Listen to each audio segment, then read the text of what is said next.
the woman recognizes her strengths and weaknesses.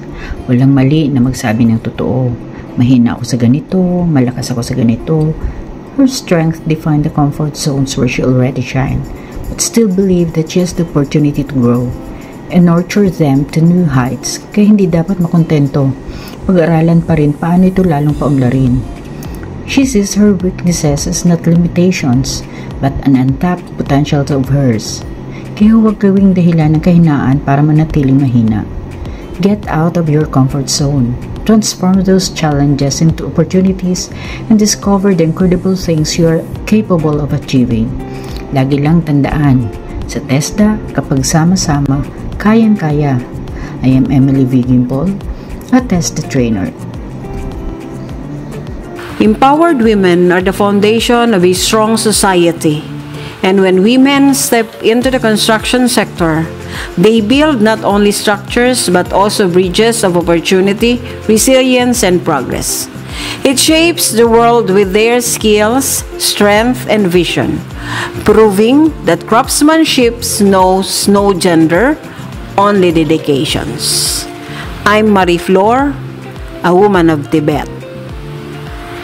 A woman who stands strong in the face of hardship becomes the pillars that holds up her home and encourage her fellow women to do the same.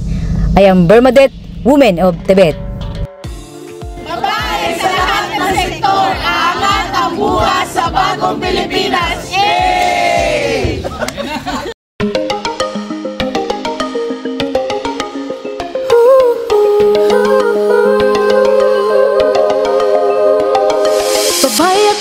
May silbi sa lipunan di pa aapi.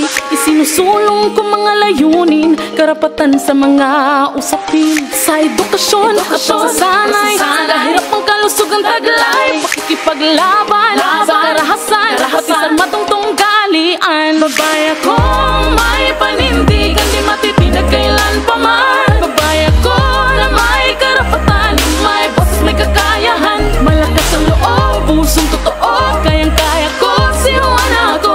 Sa buong bansa at buong mundo'y pagsigawan, sinuwan ako.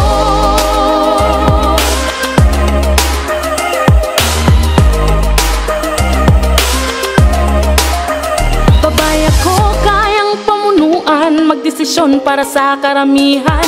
Mekanismong dulot ay pagunlad, sa kababaihang ipatutupad. Sa usaping ekonomiya, karapat ang pagtaot ng media. Sa kabataan, kalikasan, pagsama ng buong sambayanan. Babae akong may panindigan, di matitinag kailan pa man. Babae ako na may karapatan, may boses, may kakayahan. Malakas ang loob, pusong totoo, kayang-kaya ko, sinuwan ako. Sa buong bansa at buong mundo'y pagsigawan, sinuwan ako.